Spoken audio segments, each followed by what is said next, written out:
Excellent. Hello, everybody. Welcome to a very full room at the FCC Centre. And welcome to everyone online. Today we'll start with the Board of Delegates meeting. It's September the 17th, 6:04. Apologies for being late. I'll open the meeting and ask for a roll call. Yes, we'll do roll call for and in alphabetical order of community councils. And then if we have guests in the room, we'll go through those last. Abbott Loop.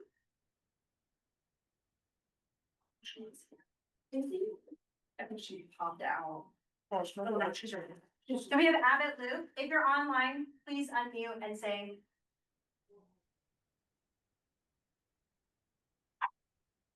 Lizzie? Yes. Thank you. Do we have someone from Airport Heights? No. Nope. Do we have someone from Basher? Yes. Thank you. Someone from Bayshore Flat? Present. Thank you. Bear Valley? Don't think so. Birchwood? Campbell Park? Yep. Chupiat?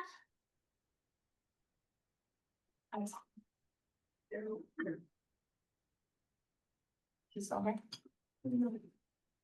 Okay. We're gonna go with them. Downtown. I am here. Thank you. Eagle River, Eagle River's here. Eagle River Valley.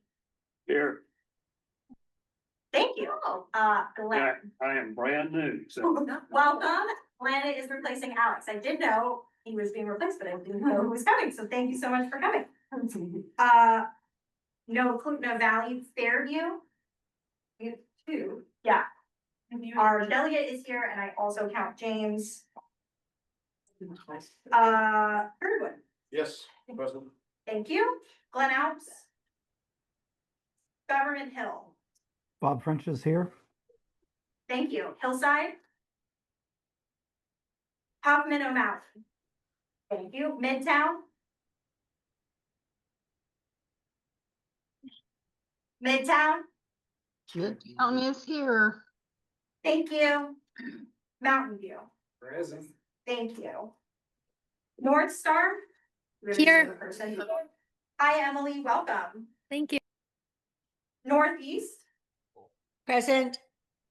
Thank you. Old Stewart Ocean View. Yes, here. Thank you. No Portage. Rabbit Creek. Present. Thank you. Rogers Park. Present. Thank you. Ration Jack. Here. Thank you. Sand Lake. Here. Thank you. Scenic Foothills. Here. South Edition. Here. South Fork. Spenard. Spenard's here. Thank you. Taku Campbell. Tudor. Turnigan. Here. Turnigan Arm. Present. Thank you. And University. Here. Thank you. And then I know we have one person in the room. Oh, she's over there. Did I miss anyone online that we didn't recognize? Oh, Paul is here for planning. Oh. Well, And- I'm co-delegate, with Evidence and Lake. Oh, welcome, Carrie. And just for the purposes of voting, if there are multiple members, you are listed delegates. So in that case, it would be Kelly and Evan are the voting members so that we don't have double. We'll go through that if we come up to voting. So I would ask if we have a quorum. Yes. We do. I'm not with that. No, we do. Okay, thank you. I guess it's post-summer, although it doesn't feel like that outside. It very much feels like it's the middle of summer. So welcome everybody, welcome to our new members and welcome to our veteran members. We'll move on to the consent agenda. So we have the agenda itself and minutes. I'll entertain a motion to accept the agenda minutes. All separately together. Okay. Thank you very much. Any discussion? If not, we'll do it by consent. Does anyone object? Not seeing any. Okay, passed. Have the consent agenda done. So we can, wait minutes, that's good. So our first discussion topic, and I think a big chunk of today will be, bylaws. So I hope everybody has read all of the bylaws. I will say a few words that you introduce with the graphics maybe, and just explain the general concept. So, we have had, I missed it out before I came here, I forgot to, we've had 5 or 6 bylaw meetings. I think- 5, 6. 6? Yeah. Okay. So they must have been fun because I'm forgettable. We've had many bylaw meetings. From these strategic planning we did earlier this year, we identified a number of problems with the structure of the FCC. And the bylaws are an attempt to both update a number of our out-of-date bylaws and also make some structural changes. So we've gone through this. There were many regular attendees. We've gone through this fairly extensively, starting with a set of kind of example best-in-class bylaws that were provided by Florida. And then we've added those. We've added in our special cases for us. We've made some changes. We've incorporated all the best parts of the previous bylaws. And this is the document that's in front of us. So the bylaw committee voted to pass these on to the board of delegates. So that's one of the things we're going to be discussing tonight. And I know there is a lot here. So our plan is to introduce it tonight, take any questions, answer questions. If there's extensive questions, concerns, we'll continue this conversation in October and vote in November. If there's not so many, maybe we'll get the opportunity to vote in October. But our plan is to have these in place, hopefully, by November and October if possible.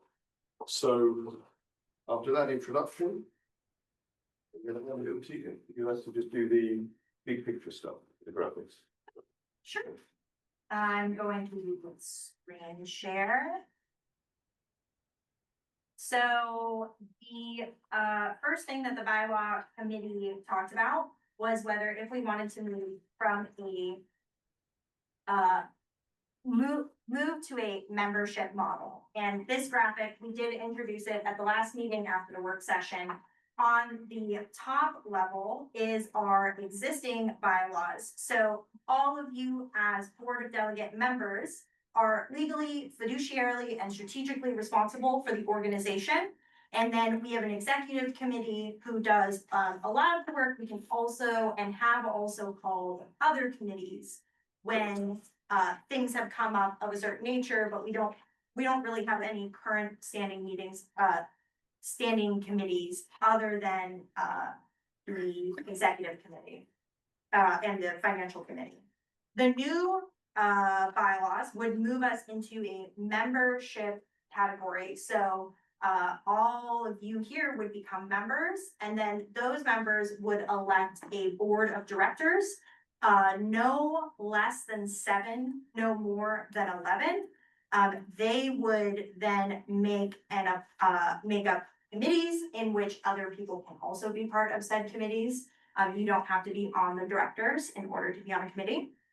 And so that elected board of directors would be the people who were legally, fiduciarily, and strategically responsible for the organization. Something we talked about as the bylaw committee was that we would continue to hold monthly meetings. Those would be coalition work, where we wouldn't do the business of the nonprofit because you guys would not be legally, fiduciarily, and strategically responsible for the organization. Instead, we would do a lot of the work that we do in the second half of these meetings instead. And we'd have more time to be able to do some of that work. That's kind of big picture for that.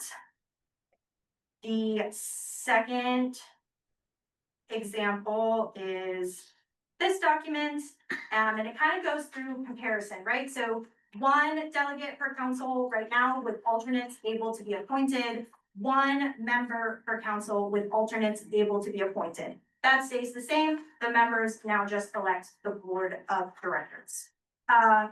Council bylaws currently determine how their own rules for delegates. Sometimes they're elected, sometimes they're appointed, and I will say 16 community councils don't mention FCC delegates at all, which does put us as a nonprofit who has a grant and funding and legal requirements in a weird position because we're beholden to community councils who don't formally delegate a leader essentially for us. In the new bylaws, the committee has worked to change that by enlisting the chair as the de facto member unless otherwise outlined in your bylaws. So individual community councils would not need to change anything. If it's unlisted, it would be your chair, which stands in precedent with other things, which is kind of the chair is the de facto communications person. And if you say were appointed by your chair or an elected member of your body, you would still continue to serve as the member. As I've said, delegates have the full nonprofit board responsibility. Members are not legally and fiduciarily responsible for the organization. Delegates elect officers. So we elect an executive committee, which has traditionally been 4 people. We've expanded it to 5 this year. Members would elect the board of directors, which is 7 to 11. The commission or the committee went with a range because it's a recommended practice for nonprofits. For example, if somebody were to suddenly step down for whatever reason, like we have right now, we're missing a treasurer, the body wouldn't not be able to operate, because if we say had 11 people and 1 person stepped down, we could continue to operate and fill that position at the next election rather than having to hold off-center elections. As you guys are aware, as community council people, oftentimes board members step down in the middle of the year, and that can be quite difficult to manage. So this is our way of trying to manage that. I would say in an ideal world, we would always have 11 directors. However, getting volunteers for that can be difficult. Officers on the current bylaws serve 1-year terms and up to 2 consecutive terms. In the new model, because this board of directors is kind of separate from the delegates, they're serving staggered 2-year terms and up to 3 consecutive terms. Something we talked about in the strategic planning was consistency and the possibility of being able to hold longevity in our knowledge, and this allows us to have that by having officers serve longer terms. All actions of the body must be approved by a quorum of delegates. In the new model, all actions of the body must be approved by a quorum of directors. And as we talked about, monthly meetings would continue to happen. There would still be the space for community councils to come and discuss and work on projects together. It would just not have to do also the nonprofit business. That's my bit. Thank you. Yeah, so what I wanted to make sure we had a good, hopefully everyone has good understanding and take questions on this of what the big picture structural change is. So, so this is moving basically from a situation where delegates in theory can change every single one. So we have currently, the FCC has a board of delegates, and every month there could be different people. We have 2 this month. Yeah, right. So maybe not next month, but in theory, there's a constant churn, and that can be quite difficult. And tonight's meeting is obviously not the best example, but often quorum can be difficult as well. So we still have all the community councils membership, but we're basically putting this level of directors who could be people who are prepared to, be a bit more committed, put some more time in it. And then we could pull all of that work away from the monthly meetings we have about council business, because I think sometimes, especially in the last year, we've had a lot of FCC non-profit work to do. And I feel actually it's taken away a little bit from some of the community council sharing. And an hour of each is probably not the right balance long term. So this would move to, we'd have FCC board of director meetings less frequently, and then still keep this monthly space for community council meetings. So I think that gives more space for our primary purpose, and what should be our primary focus.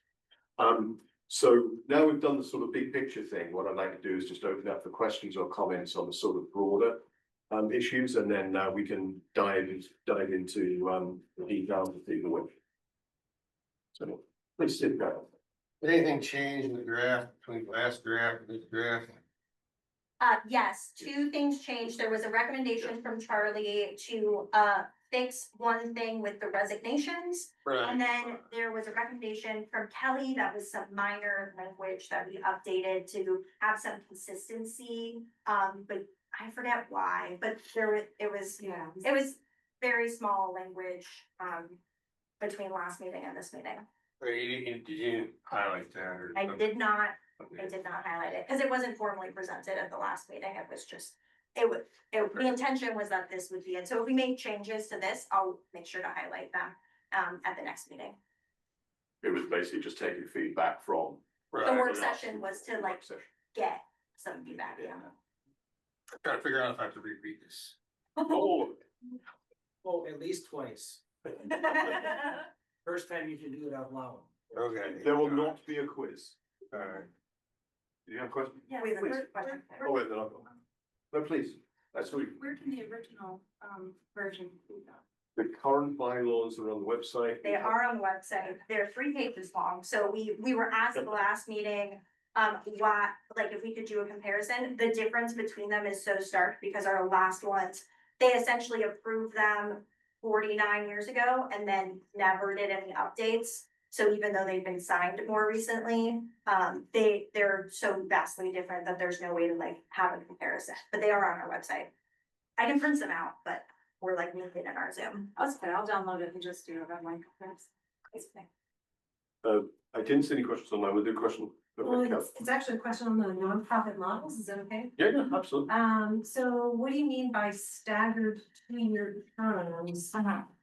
Yeah, Mountain View actually does this right now. So, Just start. just started, and essentially, if depending on how many positions, like directors there are, only half of them would fall off at any given time. So you would never have your full board of directors leave and come back at the same time.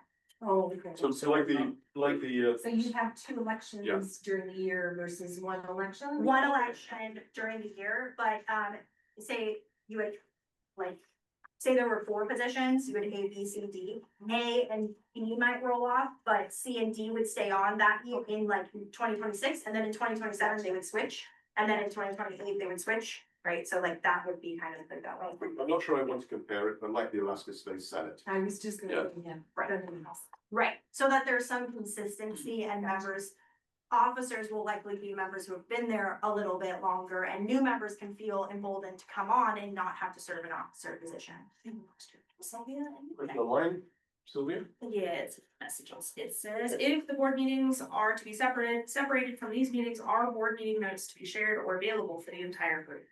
Yeah, the board meetings are gonna be available to anyone, and anyone can turn up to the board meetings as well. They should be, I think according to the grant, they're required to be open to the public, but I also think best practice as this organization stands is that we want that. Yes. So we would continue to publish minutes and all of that just as we do here.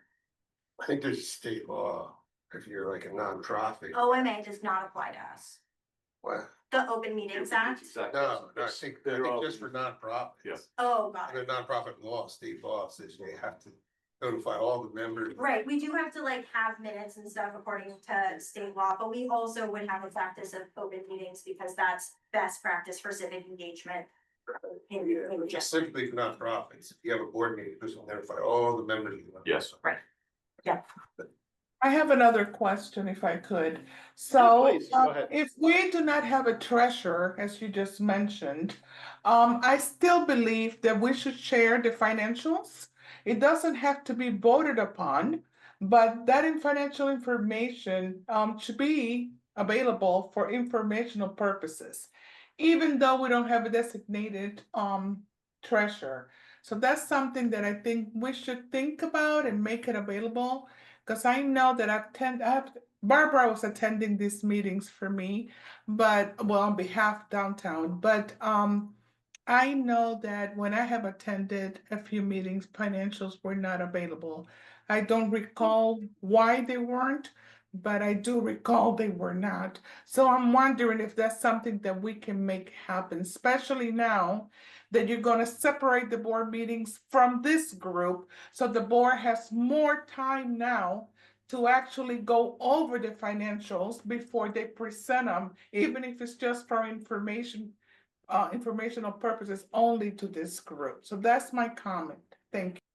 Right, thank you.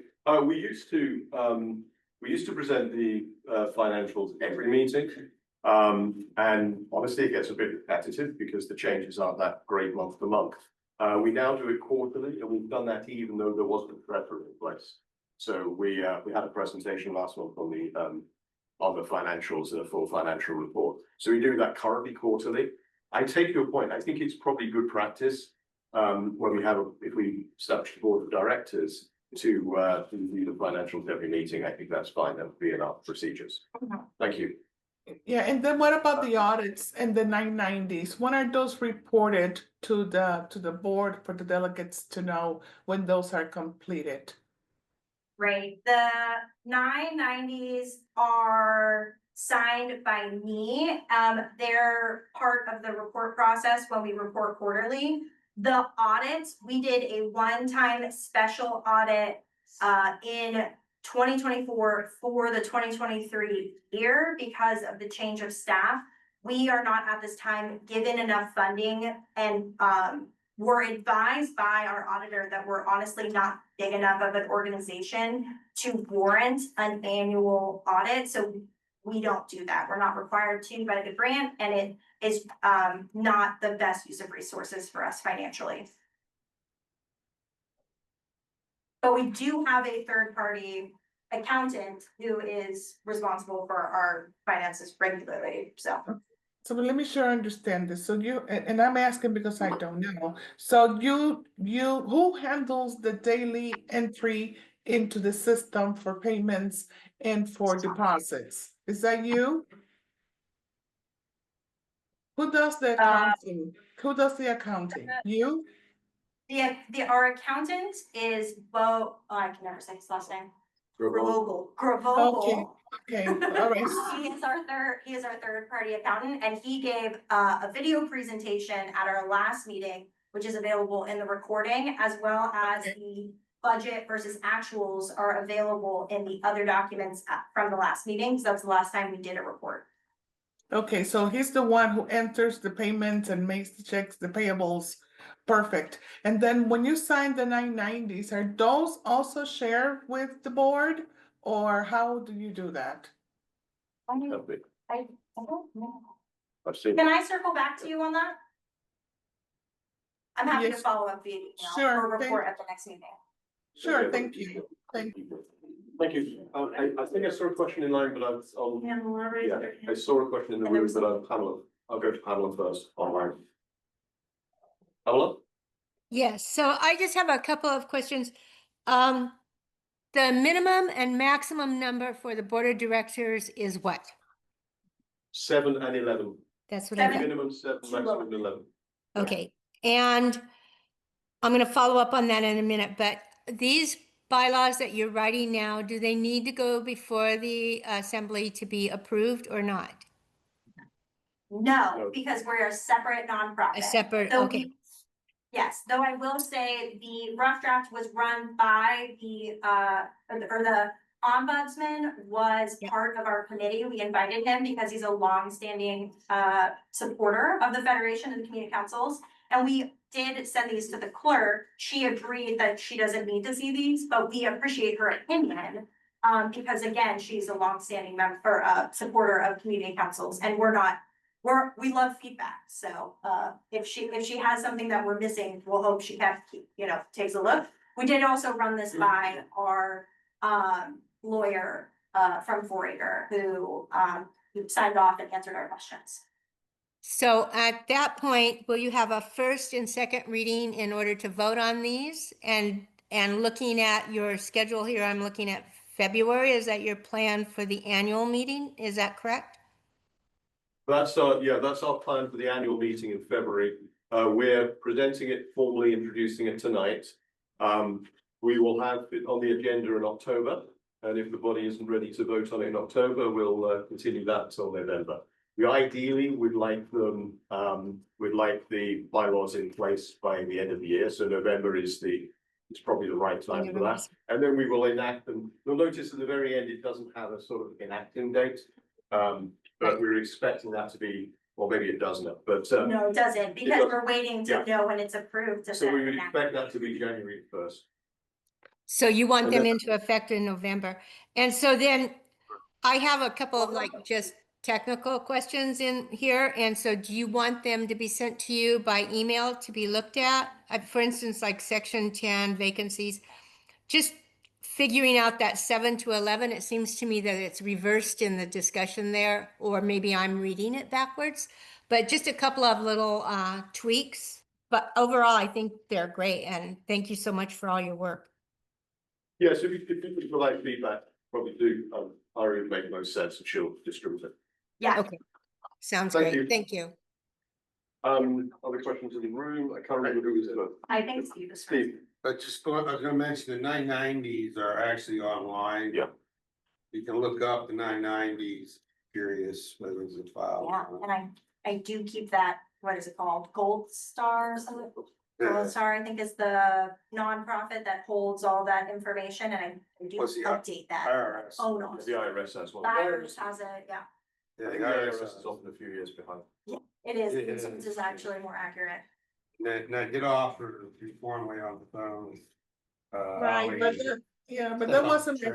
that wasn't my question. My question is, the board is responsible, for this financials. So the executive director is signing off on the 990s, and my question was, is the board part of that process, looking at it before it's signed off? That's all I'm asking. Yeah, I think we will follow up. I can go online. I can go online and look at all this, but that wasn't the question. Yeah, Sylvia, we'll follow up with you on that. I know the e-board saw the 990s, everyone, the past year, but I don't know what our general practice is. so- We will follow up next couple of months. Question, please. Under the proposed model, how does the budgeting proposal and submission approval to submit to the assembly, how does that work? It looks to me as if that's totally in the board of directors realm and not the members. I can't remember where we said that. Correct, yep. Yep, board of directors. The board, the members are responsible for voting in the board of directors. The board of directors handle everything else. So that would include the annual budget. Thank you. And there a question in this call? Sorry, next case, I go to. Yeah, and just a procedural thing, I was looking in committees. I'm sorry, this is super wonky, but you would expect nothing less, I'm sure. In section 3, it says a majority of the committee, if you have a quorum, carries something. But you go back to 5, section 15, it just says Robert's Rule of Order. I'm just wondering why the discrepancy, why would committees just follow the same thing? And in Robert's rules, you have short boards. If you only have 7, or how does that work?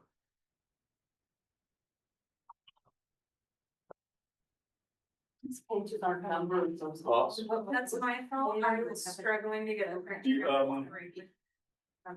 I think the intent was to have a quorum of the majority of the seated board of delegates. I'm not sure, sorry, not board of delegates, board of directors. Right? I don't think that there would be I can't think of circumstances under which a short board would make no sense.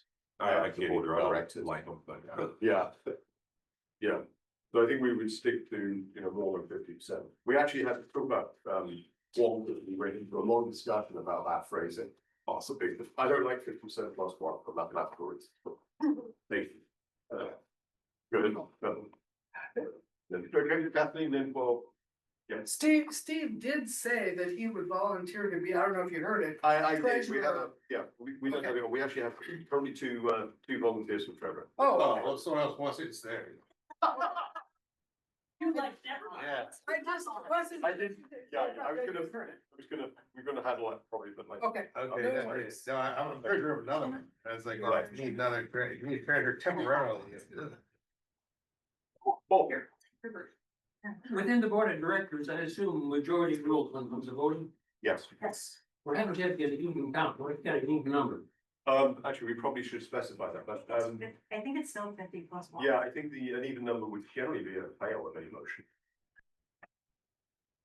Yes, there, that's one. What was the? Correct, it's not more than 50%. Yeah. I have a question. Please, Looking at this diagram yes. for the new bylaws, the members are from elected from the current board of directors. So in the new model, in the current model, when you get selected as a delegate with your community council, you become responsible for the non-profit. You become the person who's responsible in the broad sense for the non-profit. Under the new model, the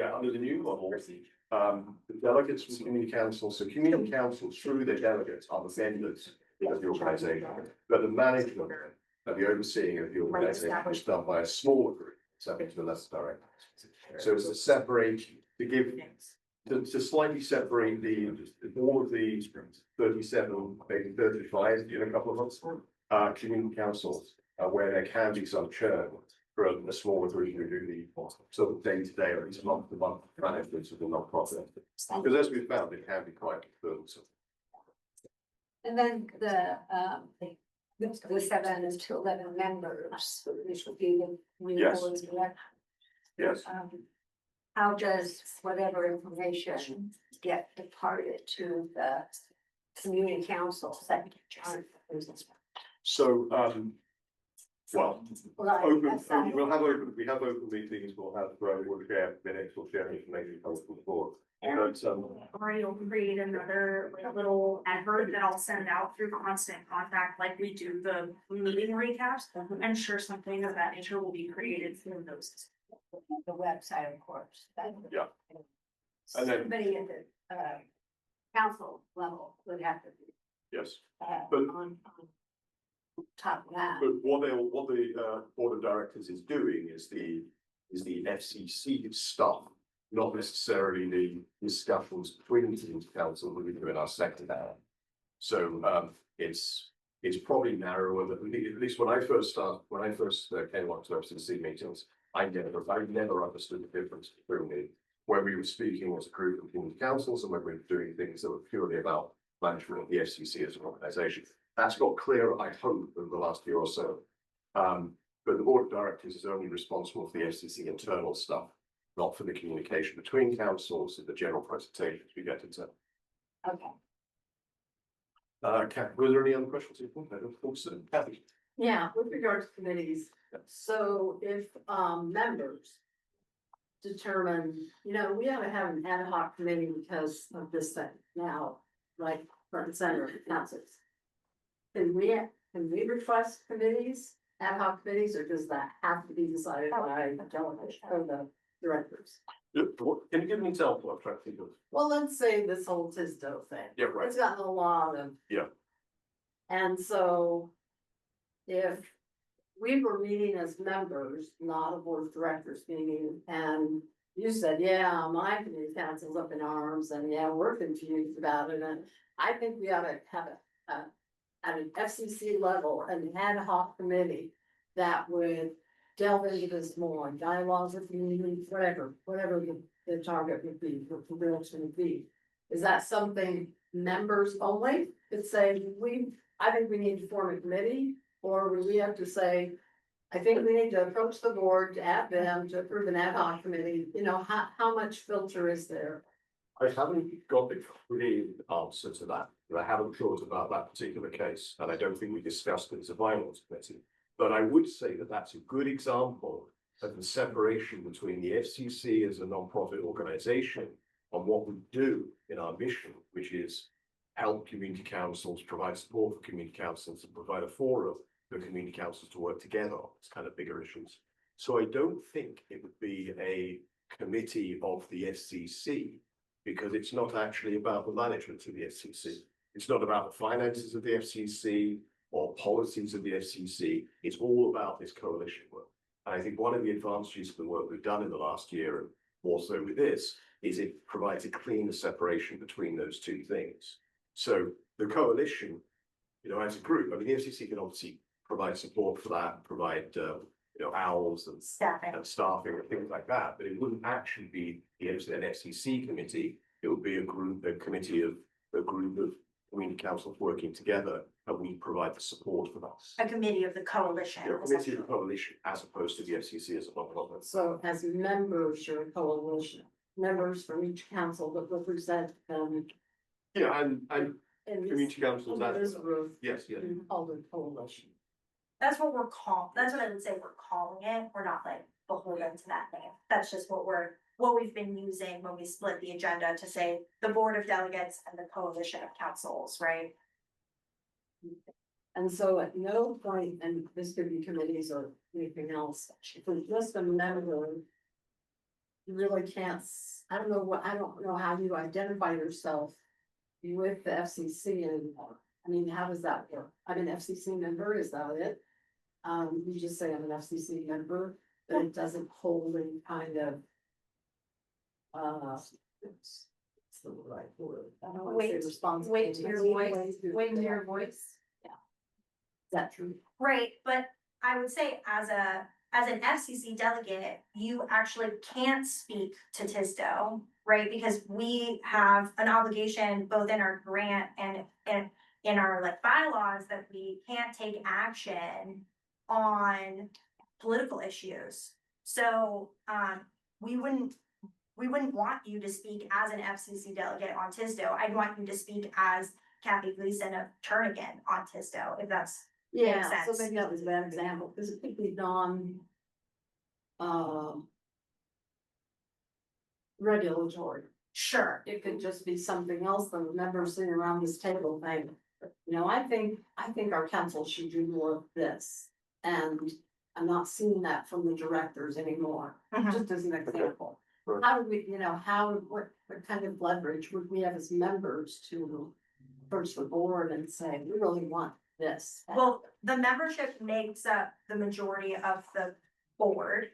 So, you know, in one of the ways would be to either step onto the board, and as you guys are aware, we don't have a dearth of volunteers people who want to do this. So if you're interested in swaying, come on in.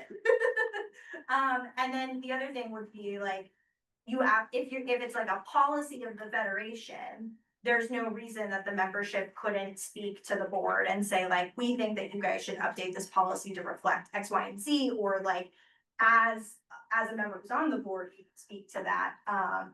But the federation shouldn't be like, shouldn't be stepping in on a lot of stuff. What we actually want is the community councils to come together to collaborate and then bring that collaboration back to your councils and pass resolutions or letters that then go to the assembly or the mayor or whoever it's relevant for. I guess I'm thinking maybe now more of an internal thing, like, we think there should be another workshop like what we had last winter. Right. You know, for members, not just delegates, and so, you know, we just have us. Yeah. as a member. Yeah. It's soft power. And then the other thing is there is a provision in here to have a special meeting. So there's the membership, so all the community council delegates, all the community councils together.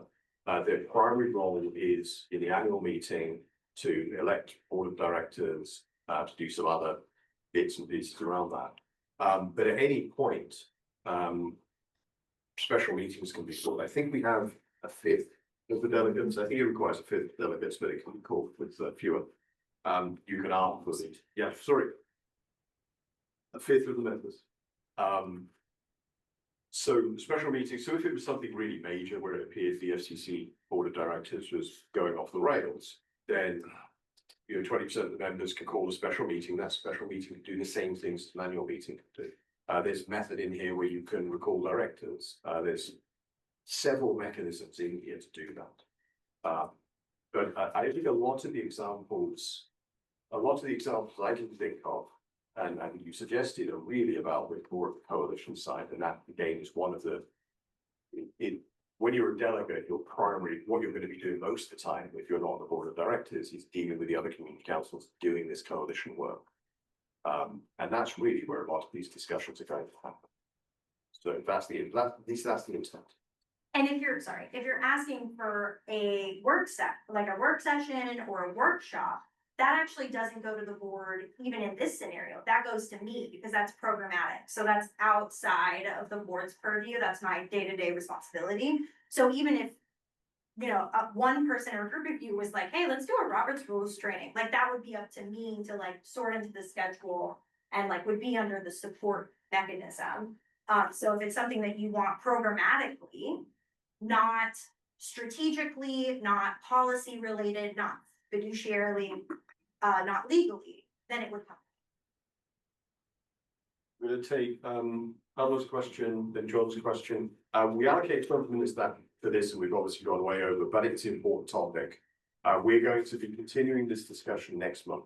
So what I would like to do is take these two questions, then move on to the next item. But if there are any other pressing questions that have to be answered, just put your hand up. Paolo, please go ahead. Yes, so I think this discussion that we're having right now, this one that we just finished, brings up an issue in the bylaws, which is the purpose. There are no deliverables in this for that purpose. Where is the coalition of community councils in here, and what are those specific relationship? They're not in here. It's not within this particular document. Now, I can see two ways to do that under your purpose, to have bullet points that address that, or to add an addendum, because I think much of what's here is very good for the nonprofit to function itself as a board of directors, but not necessarily to show any deliverables to the broader sense of the purpose that you have written here. And so I hope I'm making that quite clear. I think that is the kind of like the glue that will bring this all together to make it palatable and workable.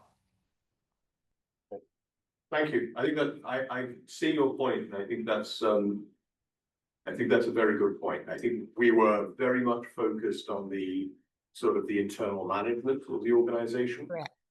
So that's what the bylaws represent, but I think a little bit more context is why it would be valuable. So again, if you have any specific suggestions, I would welcome those. Thank you. Was there another comment online? Do in person and then read. Josh, please. So I think there's a little confusion. There's confusion in my mind about the coalition. So if the coalition is not supposed to delve into contentious issues like political issues, why would we ever invite someone from the mayor's office to come to us? I mean, it's confusing, I think, to figure out, well, can the coalition take a stand? Should we participate in the coalition? Is the coalition going to support certain issues that might come up in community councils?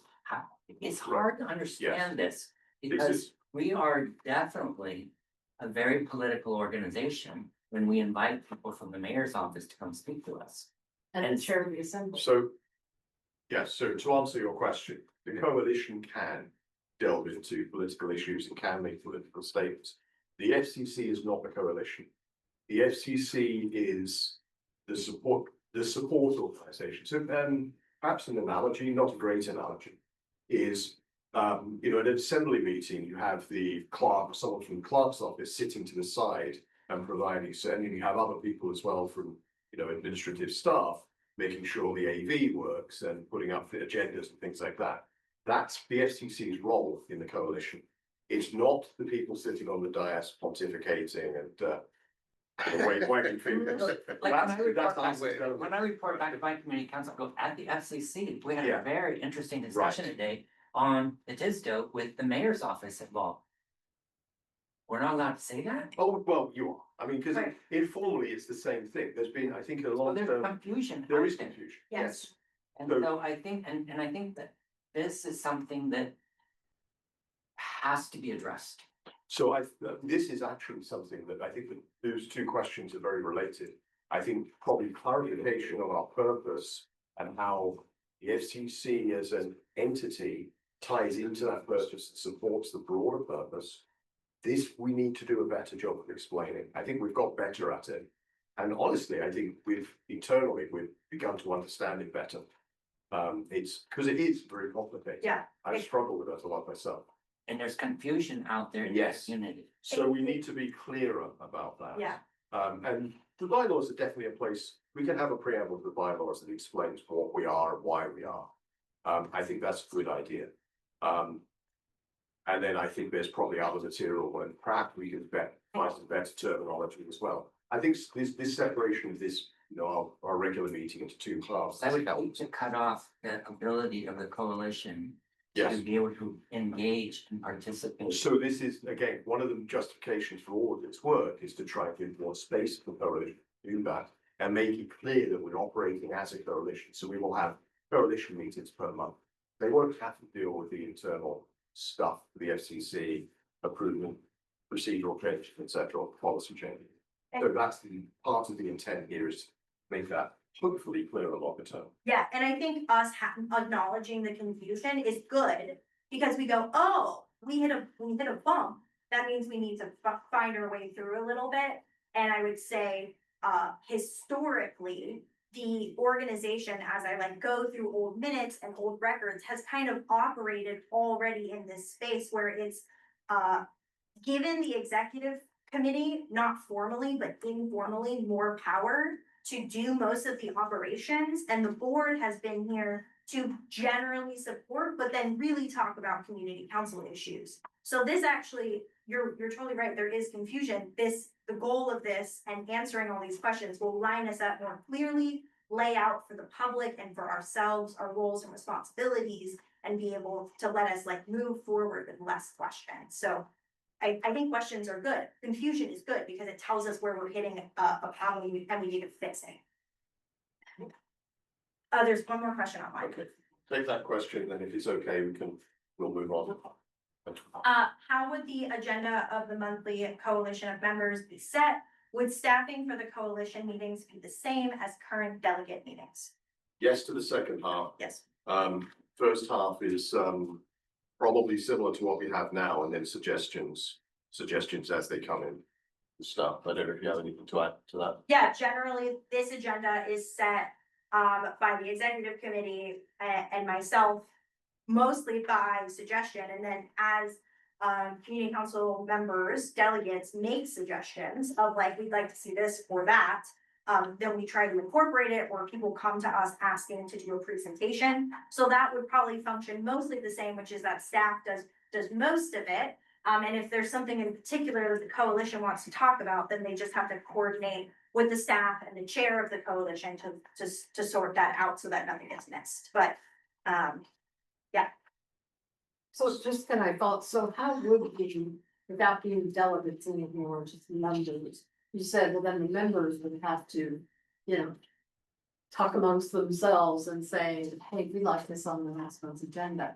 But without kind of that formal delegate or member level, how would communication go?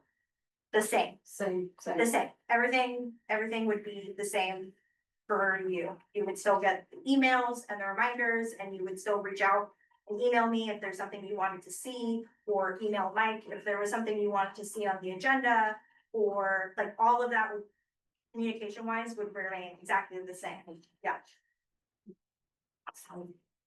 Yeah, I can.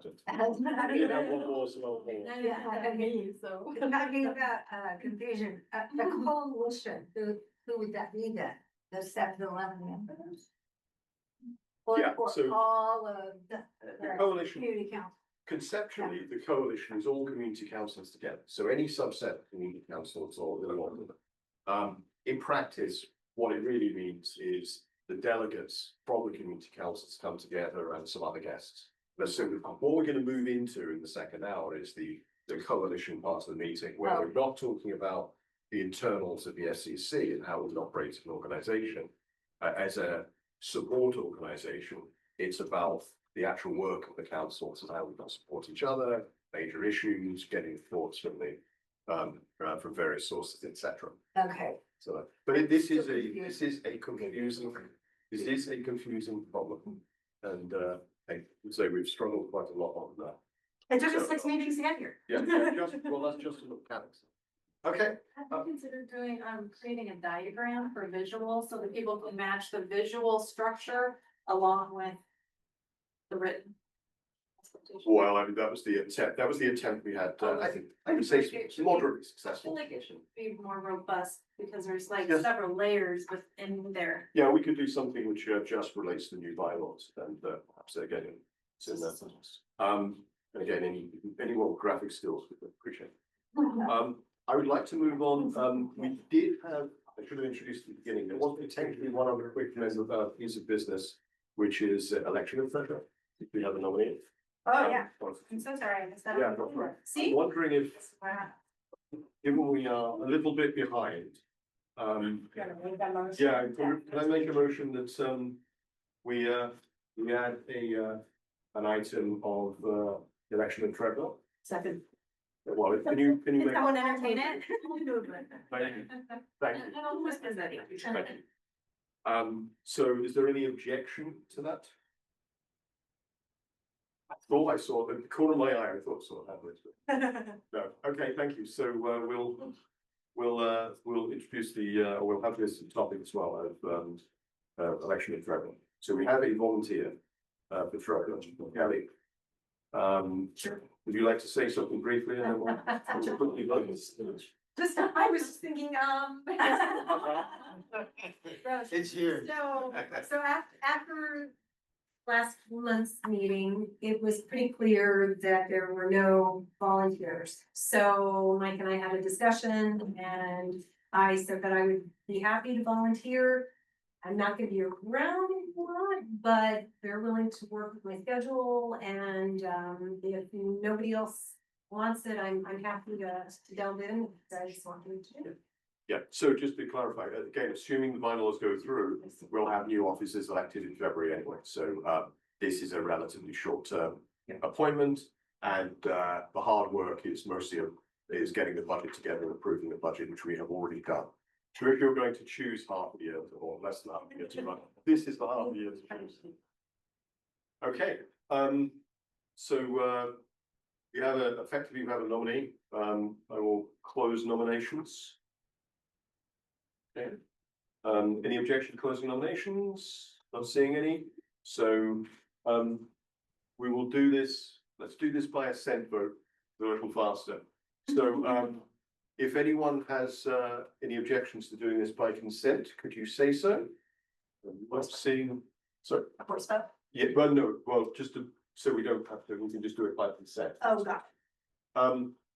Nobody, I'm not seeing anyone online, not seeing anyone in the room, so by consent, Kelly is elected as our treasurer, served through probably February. Mike, I'm sorry, could you put the name and the council that she's coming from in the chat so that we'll have a clearer idea? Because it's Yes. very difficult to hear. Thank you. Sure. Done. Thank you. So now we will move on to our other discussion topic. I know we do not have much time for this. No, you but, don't. Sorry? No, sorry. Sorry. So the last discussion topic is core purpose, core values. We introduced this a few months ago, again, we kind of forgot to vote on it. That's my fault. So we just wanted to bring this back and have a formal support or otherwise. Can I speak to it? Yeah, please. Great. As Mike said, we introduced this at the end of spring and then we forgot, and then we had summer picnic and then we forgot.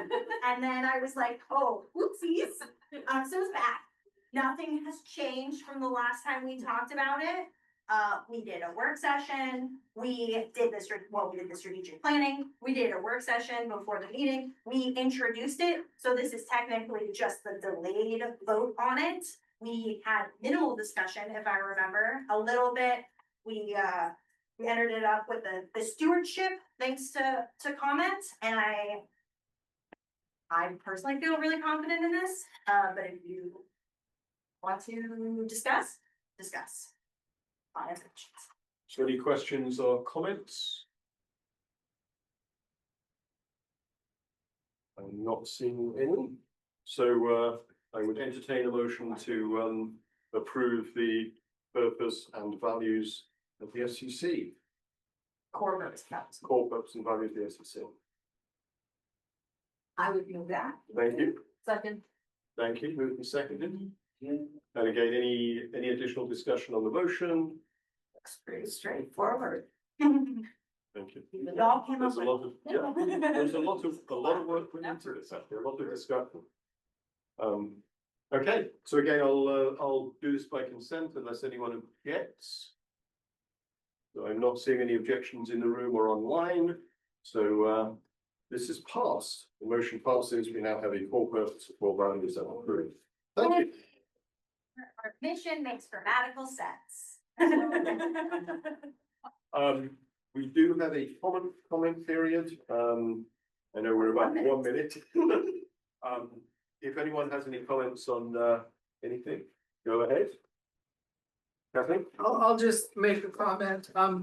Mo Leach, who is Ed Leach's widow, came by our house on Monday night, and they are having a ceremony at Fort Rich at 11:30.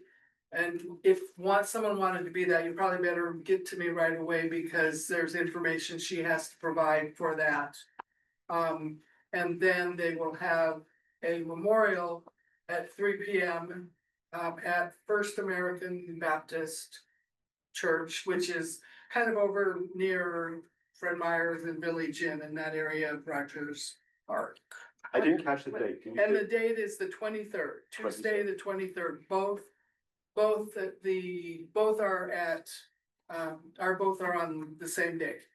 Thank you. 11:30 at Fort Rich Cemetery and 3 p.m. at the church. Thank you very much. Okay, we will move on now to our second part, the coalition meeting. So, yeah, use my glasses. Okay, so we're now in the coalition part of it, so we change our hat from FCC to coalition. We will move on to, we'll start with education topics. So education topics, we'll go through a quarter of the community councils. What's a third? Quarter. Third. Yeah, there's a per quarter you go through. Community council. And alphabetically starting with Emma, I'll go away. Right. So As a we'll start- reminder, we don't do every community council because we don't have enough time right now. So we do it quarterly, and in the agenda, we'll say which community councils are giving updates. You get 1 minute. Starting with Abbott Loop, do you have anything you want to update the board on? Bob? Yeah, we've got, we're back to meeting at Trailside. We'll be having our elections next week. We've had a lot of concern, with, flooding in our neighborhood. So, and we're also working on, dealing with the fire danger. So that's what I have. Thank you. I don't believe we have a representative from Airport Heights. Correct me if I'm wrong. Okay, great. Basher, do you have anything you would like to update? Nothing new. We certainly have, fire protection, issues because of the one exit from Stuck Again, 5 miles long, but, there have been some clearing over that whole 5-mile stretch, which is helpful. That's the most important thing. Thank you. Bay Shore Plat, do you have any updates? No updates. We don't have Bear Valley or Birchwood, Campbell Park. We had our meeting the night after this meeting in August 21st. Updates from legislators that were mostly home now from the summer and the special session. And a lot of discussion about the tiny homes going in down at Elmore and Tudor. And some updates there, including from Assembly Member Aaron Baldwin Day. So we meet tomorrow night. Thanks. Thank you. Chudiak, do you have an update? We did. It was, I thought it was there. Oh, okay, maybe not. Downtown, do you have an update? Yeah, we do. We are working with neighbors in regards to good neighbor policies and also MOUs. We are also going to be working really close with transit in regards to the supportive development overlay. I'm hopeful that I can call a meeting with the District 1 presidents so that we all can have the same information at one time. And lots of license renewals and marijuana renewals. And to make it short, 1 minute, that is all. Thank you. Thank you. Eagle River. Nothing for the group, thank you. Thank you. Eagle River Valley. Senator Kelly Merrick showed up and spoke with us a while. The only major issue we had was the end of Eagle River Road where it runs into the nature center with speeders and otherwise intoxicated individuals running into the barricade at the end of the road. So that's really all we had. There were other issues, but not for this venue. Well, now we're just curious. There's been no loss of life, but they have run into the concrete barrier and severely damaged their vehicles. Because there is no warning, it goes in from 55 down to 0, 34. Where is this? The nature, Eagle River Valley Nature Center. Thank you for your report. We don't have a clue now. Fairview. We have a lot going on. I'm gonna take up all their time. So Stephen Stone from People Mover presented on the new Route 11 starting October 27th, as well as the new proposed route changes based on feedback from Anchorage communities, especially Fairview. Free weekend shuttle created by the mayor's office, due to the Fairview Council concerns will end October 27th. Loki Tobin and Lindsay Hyduke from NeighborWorks Alaska are trying to organize the Fairview Fall Cleanup. Date to be determined if anybody wants to participate. The MOA, the Memorandum of Understanding between the Muni and the DOC was finally signed after 5 years. We did it!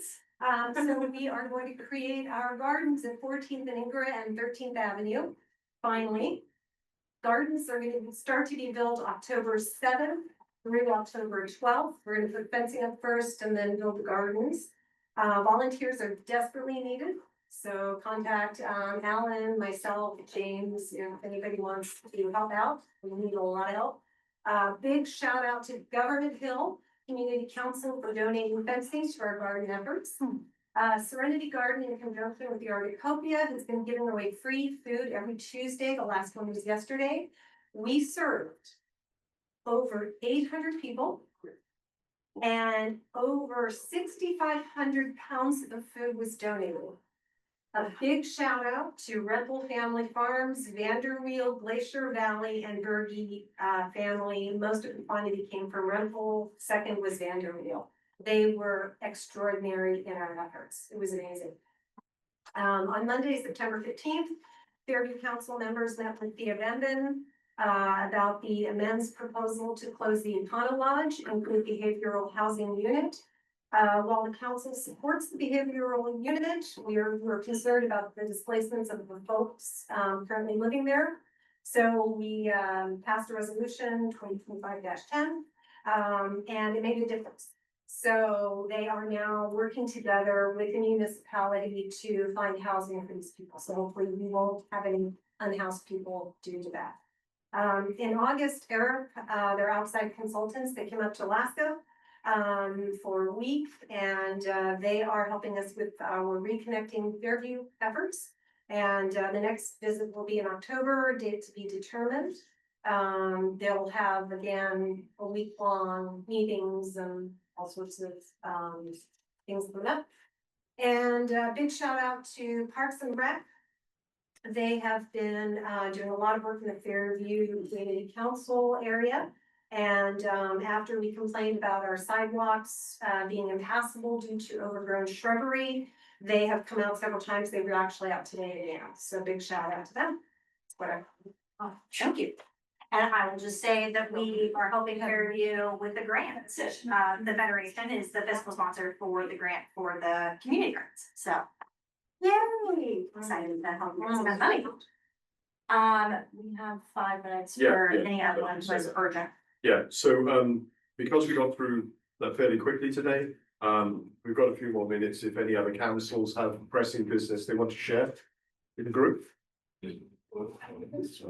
Jernigan Community Council Land Use Committee meeting is gonna meet here next Monday from 5:30 to 7:30. Talk about the transfer supported overlay stuff.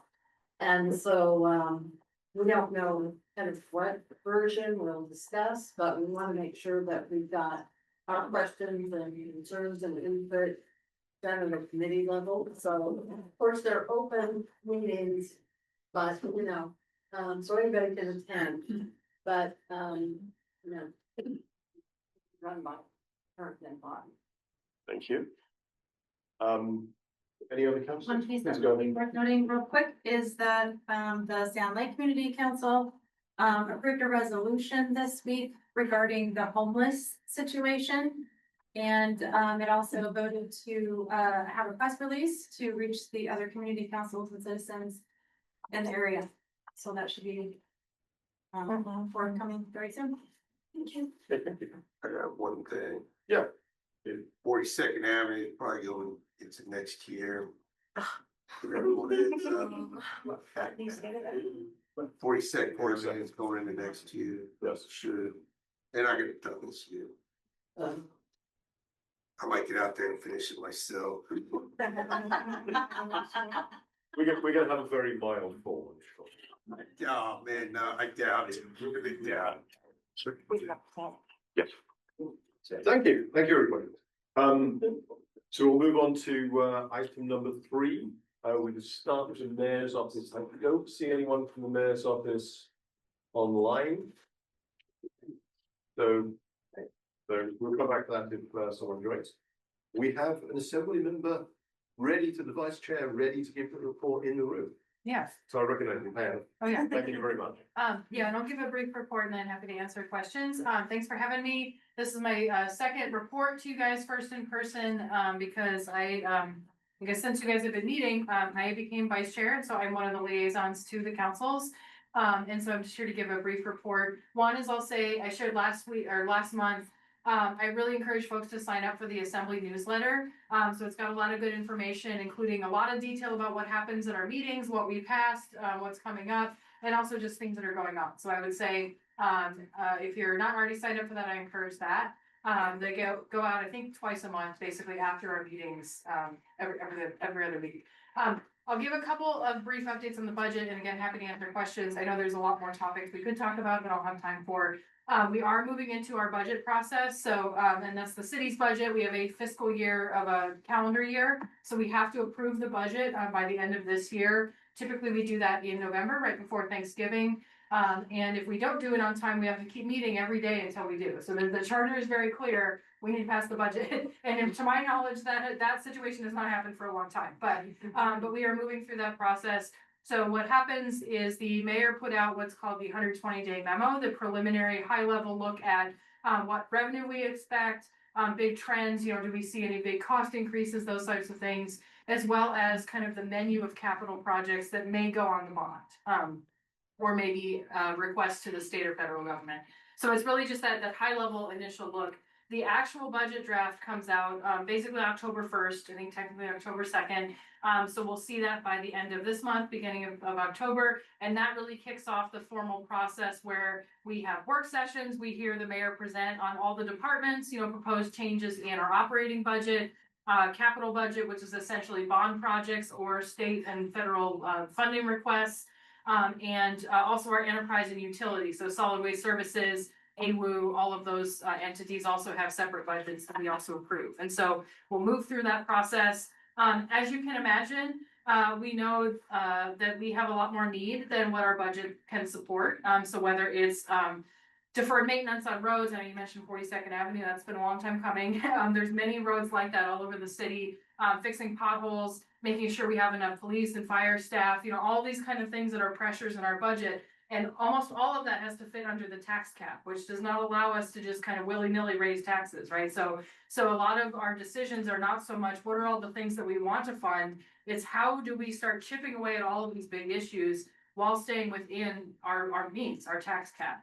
And so that's really the exercise that we're gonna keep going through. And so one thing I also want to invite folks to think about is not just the cycle of the budget every year, the few little choices that we can make here and there within there without, you know, cutting services like cutting snow plowing, cutting police, things like that.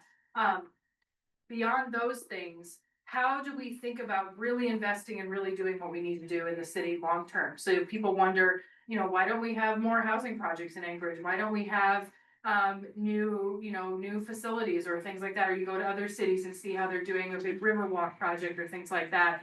The answer is we don't have the money for those things unless we change how we do things in our budget. And so I know earlier this year really, there was a lot of discussion about a proposed sales tax that came from ABC. Lots of other ideas are on the table. Three different members have introduced ideas for taxes, a increase to our bed tax just for short-term rentals, so Airbnb, things like that.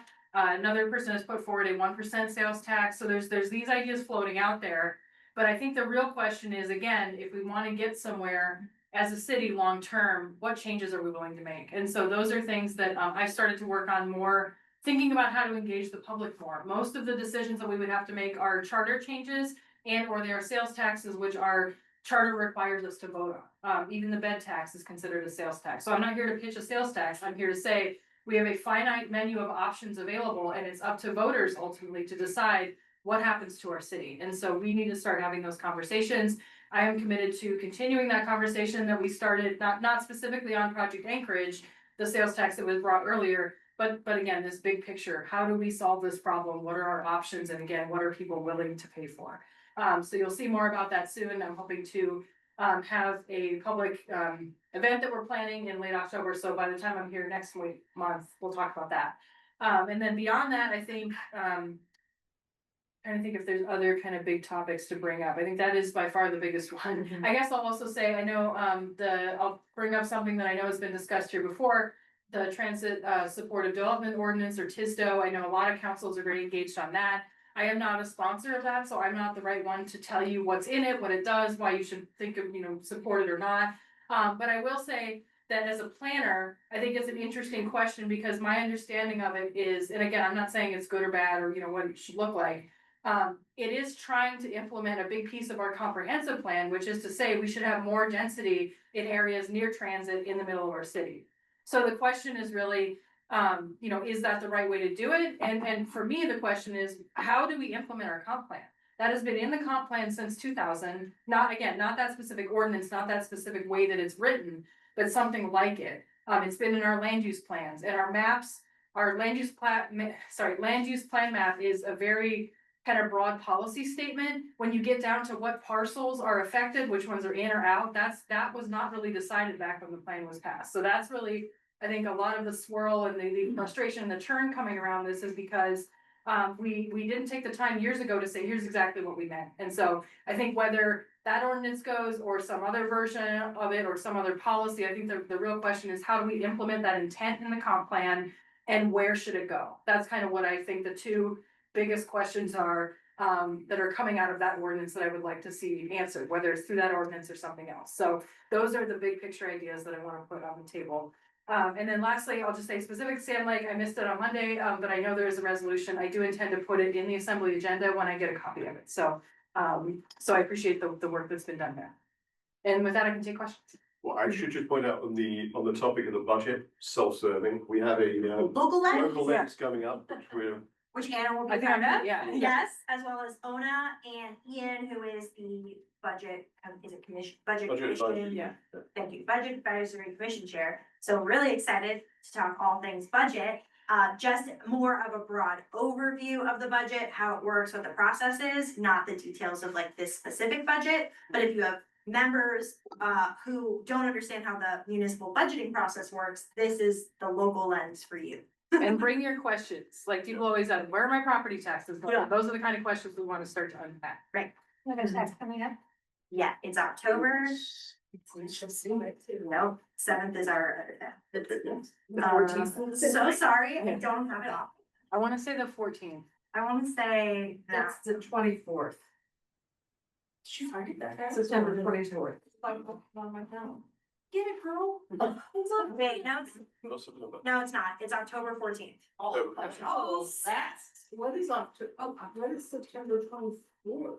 September That's the, 24th is the local lens on the Assembly Legislative Services. We're talking with their support staff. So there's Yeah. two of them. There's two of them, actually, and then we have an AMAS one coming. I got all sorts of those ones. You need to send a list of those. Yeah, they're gonna be in the newsletter. So sick on that. September 24th was the Assembly Legislative Services, and then October 14th. Yeah, is the budget one for the Assembly. Oh, you're welcome. And how do you get on to that? There will be a Zoom link. I'm gonna send it in our weekly newsletter on Monday. And if you need help signing up for that, you can come talk to me at the end of the meeting and I'll get you signed up for everything. just keep us on track. Any questions for Anna? Yes, Sure. I do. My hand is up. Okay, yeah, actually, I'll take your thing first, Tom. Thank you. So, Assemblyman Brawley, I have a rhetorical question, so don't feel like you have to answer it, but it's something I think needs to be said. And I appreciate the fact that you're going to take Sand Lake's resolution and put it into the record at the assembly meeting. But what is it, and again, this is a rhetorical question, what is it that the community needs to do to actually move a resolution to a factual act?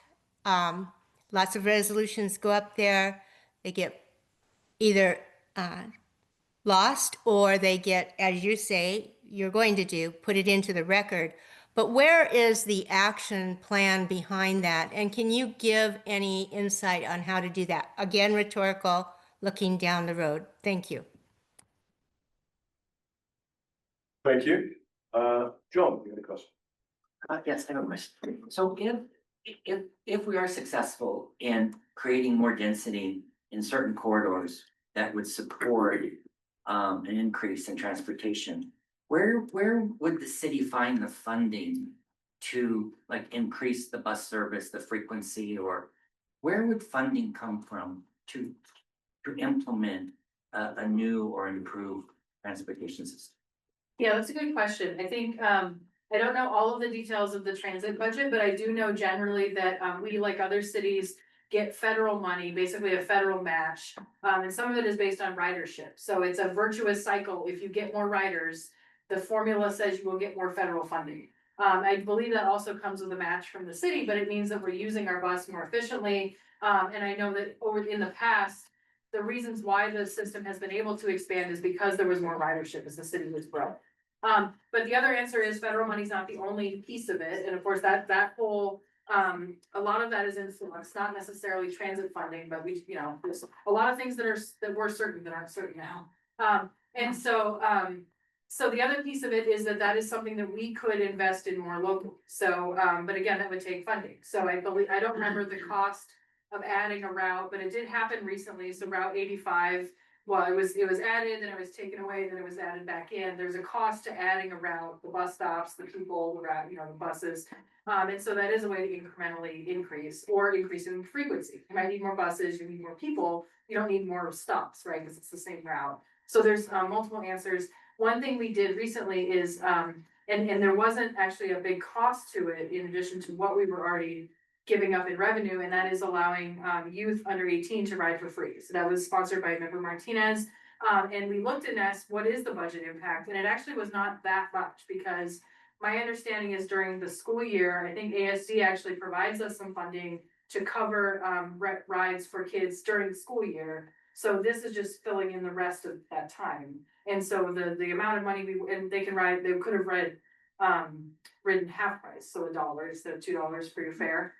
Anyway, so there's things like that do add a cost, but might also bring in more riders, right? So there's multiple, I guess, ways to get at. So as a follow-up, would you anticipate that the tax cap might inhibit our ability to fully fund an increased transportation system if we were able to reach these density goals that we're looking at? I'd say in general that, so the tax cap has a formula. That, for example, if we increase population, we can add to the budget. If we decrease population like we have the last couple of years, we cut $1 million out of the budget. That wasn't a choice. That is what the formula does. So I think that it's not so much does the tax cap yes or no inhibit, it's what is it doing, how flexible is it, and what does it allow us to pay for? But right now, anything that you want to increase at the city, police, fire, parks, all of those things, that's general operations, it's under the cap. So that is one of many things. Hi, Assemblywoman, Raleigh. I'm Marilyn Philippon, I represent Rogers Park. And at our special meeting, we did pass a resolution in opposition of Tisdale. So, my understanding is I did go to the, September planning and zoning meeting, testified that, as an individual, that, our community council does not meet in the summer. So when we came back in September, all this business about Tisdale, we didn't know anything about it.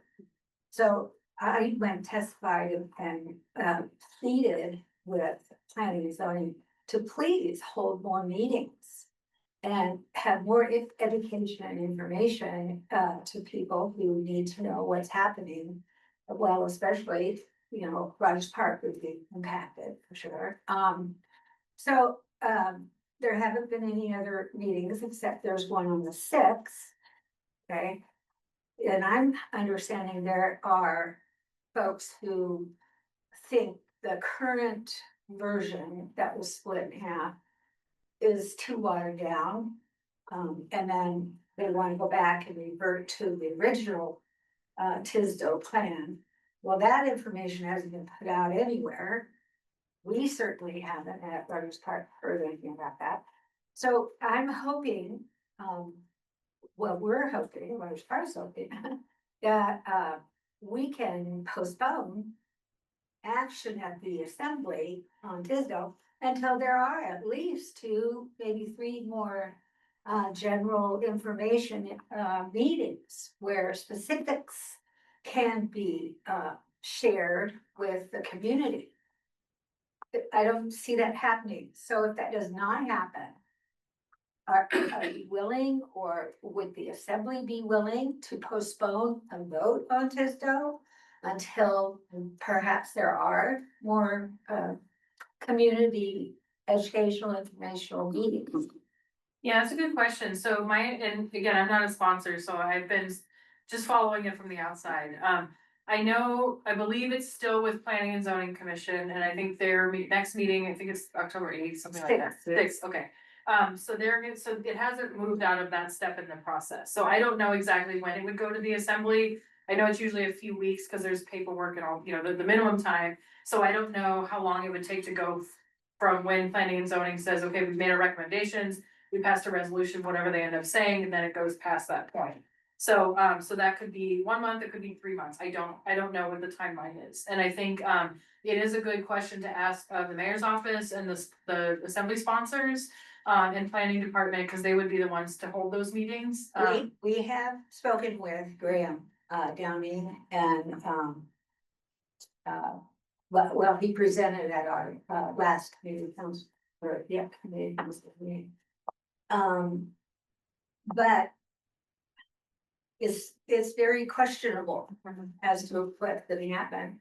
My understanding, as I've been told, that planning and zoning really kind of makes up their mind and goes that way, regardless of any kind of commenting or requests from the community. So that concerns me as a person who, I follow some of this stuff, but not all of it. And so it doesn't sound, maybe from what you're saying from the outside looking in, and we have talked with what's her name, the sponsor, Aaron Baldwin. Yeah, Aaron Baldwin did. So we've talked to her and also Graham, and they're open to postponing and having more community information and input. That it's not advertised anywhere or discussed anywhere. Yeah, and I know this is a big topic. I guess I'll say two things. One is, yeah, I think if they're open to it, it's really the sponsor's prerogative, not to control the process, but to say, they can say, we're gonna set the next public hearing out in February, right? That's a choice they can make when the ordinance does come to us.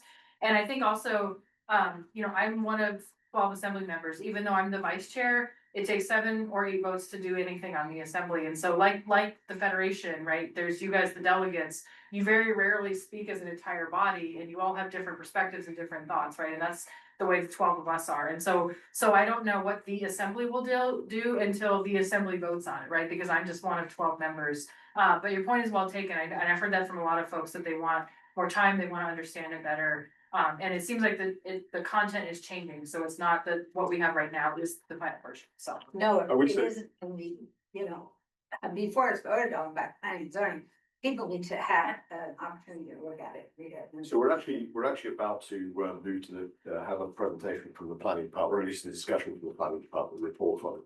So we might get some questions answered there. I would say if you want to feel very uninformed, make public predictions about what the assembly are going to do. I've made that mistake myself. Thank you. Okay, thank you. Oh, we don't have anyone from school board, I don't believe. No. So we'll move on to planning department. Paul, welcome. Thank you very much. Can you guys hear me? Yes, we can. Alrighty. So to segue into the Transit Supportive Development Overlay District, yes, the next meeting is October 6th at 6:30 p.m. at the Planning and Zoning Commission meeting in the LUSAC Library. I did put the link in the chat to that website. I also put in there that you can request on that website if you want them to come and present at your community council or any kind of community group. You can put in a request to do that. Yep, up until that. And like they did say, it was heard in September. It'll be heard in October. Whether or not it'll keep going, that's up to the sponsors and what's going on in PZC. So, any questions on that one? I will just say I'll put the link from the chat and the meeting date in the follow-up email that will come out. Perfect. I appreciate that. And then the next, any questions? Can we, you want to do the rest of your report, then we'll come to questions. Okay, perfect. The new fee ordinance was approved August 12th at the assembly. I'm going to put that link also in the chat box. This is for planning entitlements. There's been some minor changes. There's been some major changes. Definitely check it out if you have anything you wanted to talk about or need, if you know of anybody who's got entitlement platting, rezoning, and any of that stuff. And then a few other planners and I are visiting all the community councils that either have R6 or CER6 zoned lots or R9 and CER9 lots that fall under the dimensional standards for the R6 or CER6 zoning to discuss reducing the setbacks to bring them in line with the other large lot residential zoning districts and reducing the front setback by 25 feet to a 25-foot front setback. Chugiak and Eagle River already has this. Reducing the rear setback by 25 feet to a 25-foot rear setback and reducing the side setbacks by 10 feet to a 15-foot side setback. We will not be attending the Basher or Eagle River community councils due to those two community councils only having 5 lots in Basher and 6 lots in Eagle River that this would affect. We have already visited Rabbit Creek, Huffman O'Malley, Hillside, and South Fork. We will be attending Chugiak tomorrow and Glen Alps next Thursday. And that's all those for this month. And then I'll be sending out requests for October to try and meet with Eagle River Valley and Bear Valley on the 8th and Bayshore Clat on the 16th. And then that will leave just Sand Lake and Birchwood to meet hopefully in November. And that's all I have. Do you have a document regarding that R6 and CER6 that I can send with the delegates or some way to share that information? Thank you. I sure do. I can send that to you. Thank you. Yep. I had a quick question, Paul. I'll start. There is not quite every week, but frequently, an email from planning with kind of a list of all the major activities, planning news. Yes. I found it extremely helpful. I'm just wondering if you could tell people how to get that. Oh, that's a good question. That's Daniel putting it out, or at least Long Range is putting that one out. And I will find out from him and I'll email it to you guys. It's the link to sign up has been in the weekly newsletter I'll send it in the recap and I'll drop it There in you the go. chat now. I think it's on I think it's on the web page under title 21. Yeah. I definitely recommend anyone who's interested in planning. There's a lot of information there. Thank you. Any other questions for planning? Kathy, go ahead. Yes, hi, this is Kathy Gleason, I'm turning in community council. Thank you, Paul. So, we had this little discussion about Tisco, and it is quite perplexing as how it's playing out because it's on the 4th version now in front of Planning and Zoning Commission. And when they went into a committee of the whole, at their meeting last week, they expressed that they want the planning department to go back to the drawing board and go back to the original one. They don't want 2 ordinances, they want one, which was, Meryl mentioned. And, they don't want any setbacks, they want the higher, height allowance. And so it's difficult for community councils and the public at large to follow the bouncing ball. And so if we go, okay, I'm gonna testify on October 6th on version 4, but then after the hearings close and the commission says, we don't like any of this, and I move that we go back to the original, would there be another public hearing? I mean, we just don't know really how to follow this in a very cohesive, coherent manner. And the other one thing I wanted to say, and I certainly haven't heard you say it, but certainly planners have said that this is a 20-year-old concept. This isn't new. I spent time this afternoon perusing the 2040 land use plan that in the land use working group, helped put that plan together. And it does introduce that kind of a layout, but it also, I think the word compatibility is buried in there.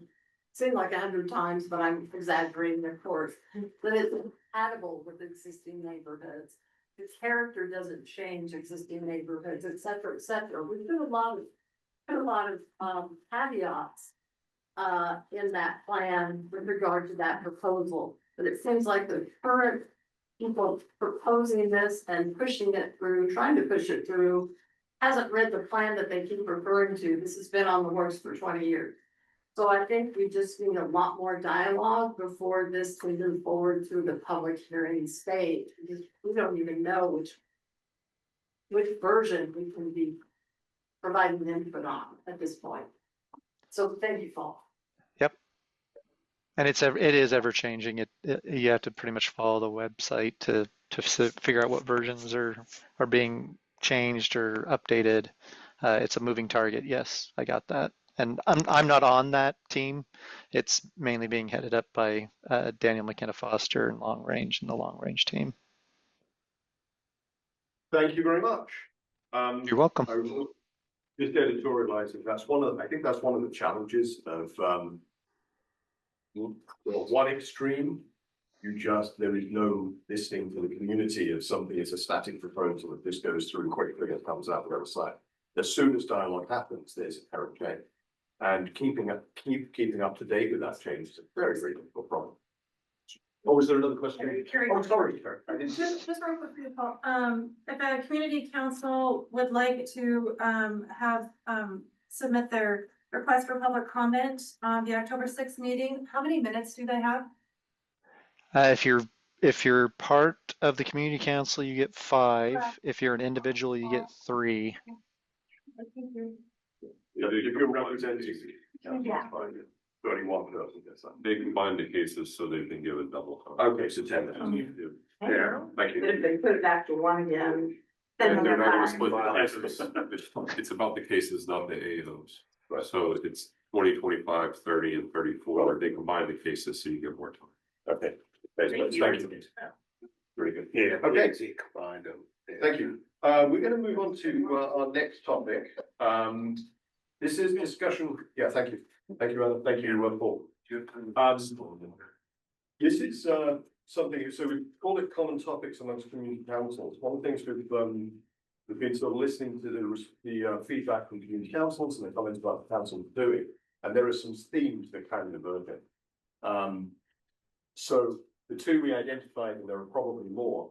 There are a lot of comments preceding the summer and through the summer around homelessness, and there are a lot of comments about the relationship perhaps between communities and the DOT.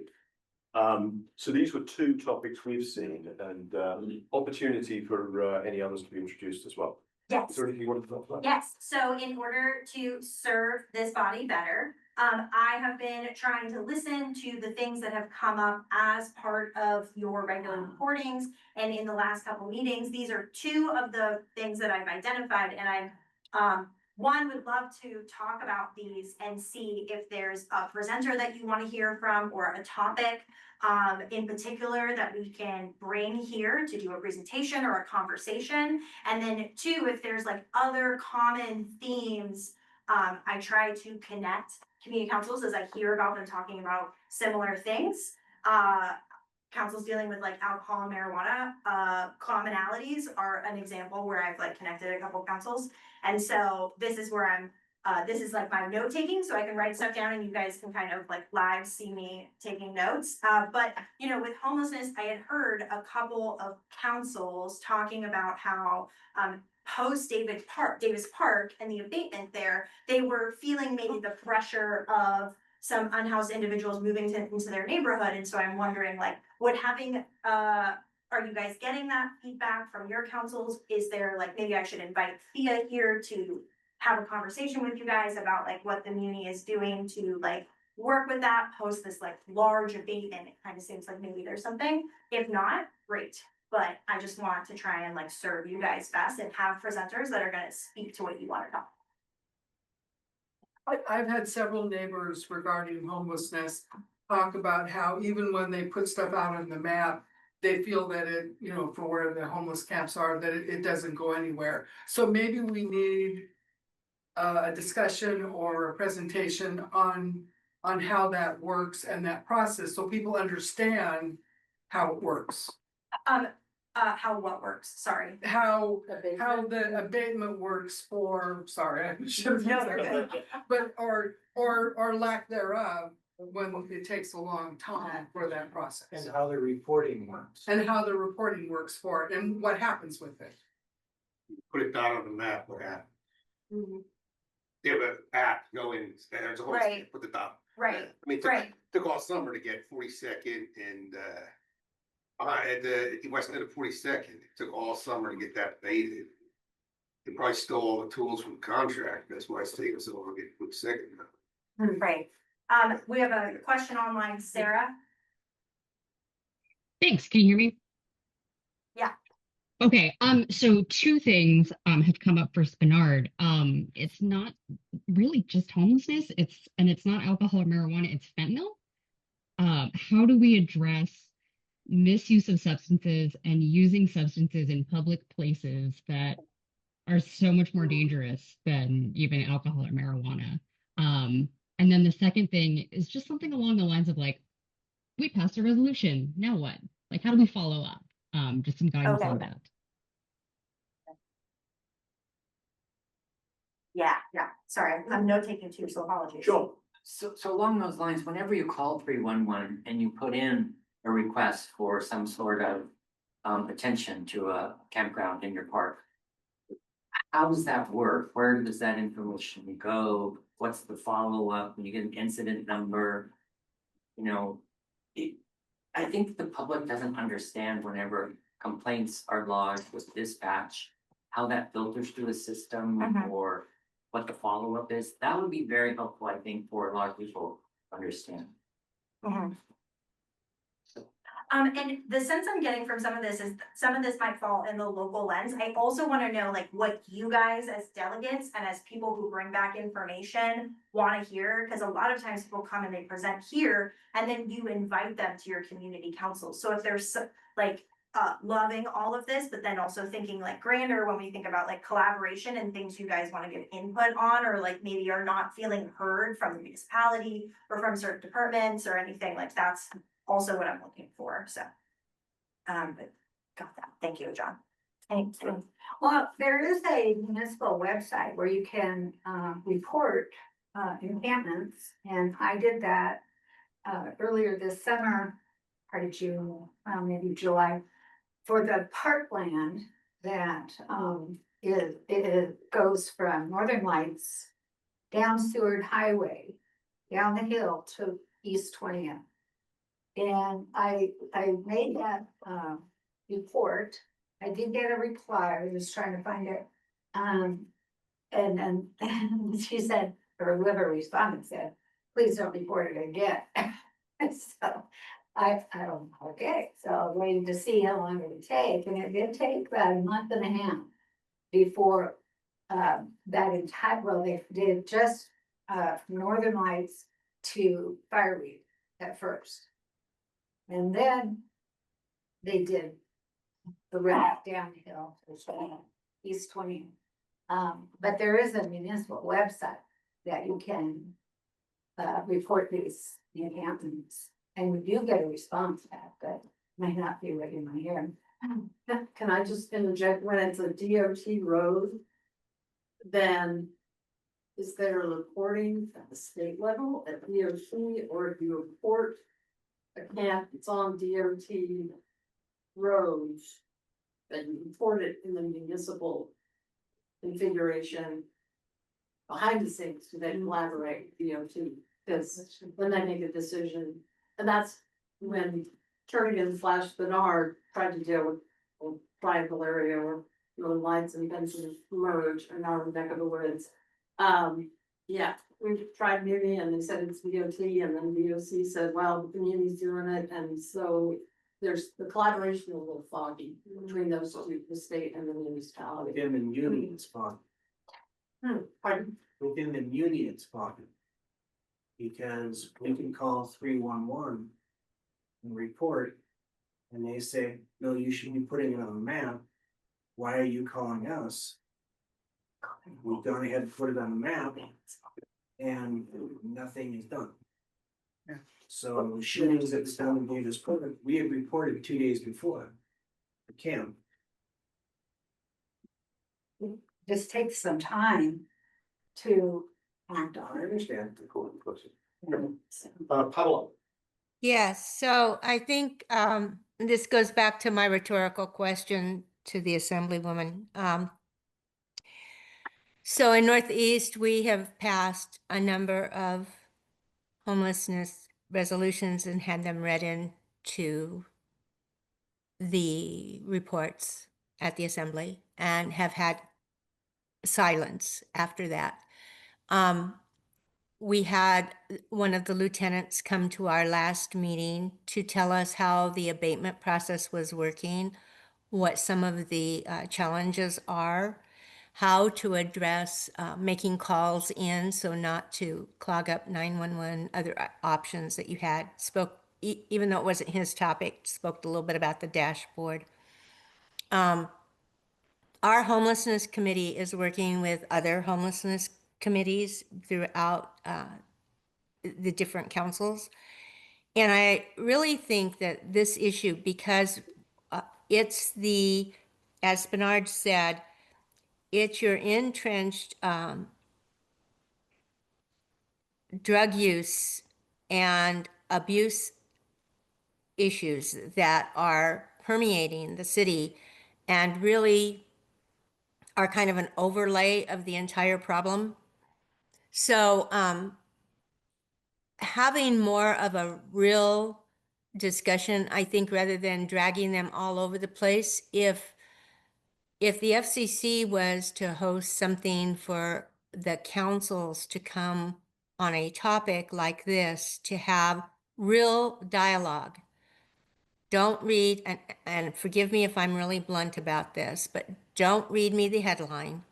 Don't tell me and regurgitate what we've already heard. How are we going to fix this? And where is our role in this to assist with that? not to be critical, but to figure out a way to move forward. So I think it's citywide. I don't think there's one area of town that is not affected by this, more or less. It's in the tree lines. It's now along the state roads, which makes it a little bit more difficult for the city to address. But they've been given, as I understand, some leeway to do that.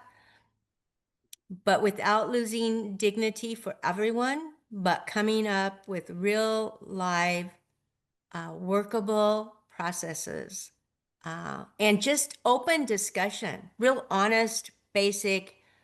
That happened, but it didn't work. It went over here. What are you doing? You have people out here defecating and just completely needles everywhere. You've got have children trying to go back and forth from school.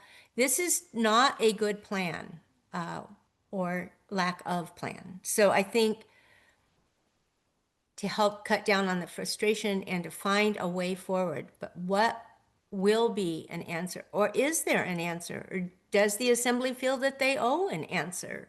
I don't know. I don't know the answer to any of those questions. Thanks. And to tag on to that, the question of a community conversation, how are we going to work on homelessness, and specifically, what is the council's role in this? Would that be something that you as delegates and or your leadership would be interested in? Just like, you can just like thumbs up, thumbs down, like general, can I get like a room temperature, you guys like it, or neutral? Online, if you like it, you can do thumbs up or thumbs down, but like, yeah, okay, right? The idea being like, if we're having a conversation, you know, with the assembly and the municipality about maybe how community councils can help with homelessness, what is their role in this? And having that be a conversation that is maybe more targeted at leadership and productive conversation. So leadership in your homelessness committees. Obviously, there's also a space for like just general public feedback, but I think we want to focus on problem solving and not just complaining, right? We want to be the solution. Does that resonate?